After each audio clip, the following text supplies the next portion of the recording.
Today, I'm going to show you exactly how to delete old deployments on GitHub. As you can see right here, I've accumulated over 500 deployments. Let's delete it to clean up this mess. First, click on More Deployments to load up your full history. Next, click on Manage Environments. Once this page loads, you'll see all your active deployments. Now, a quick warning. Make sure you note the exact name of the environment you want to delete. For example, I have this repository linked to my Maghaz PC trick site.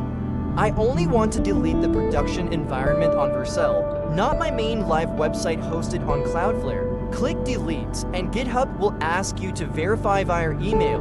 Head over to your Gmail, grab that security code, paste it right here, and hit Verify. Finally, click I understand and delete this environment. Now, let's head back to the main GitHub repository. And just like that, all those old deployments are completely gone. First of all, if we check my main website on Cloudflare, it's still working perfectly. We successfully cleared out the Vercel deployments from GitHub without touching our live site. If this quick tutorial saved you some headache, make sure to smash that subscribe button for more practical tech tips. See you in the next one.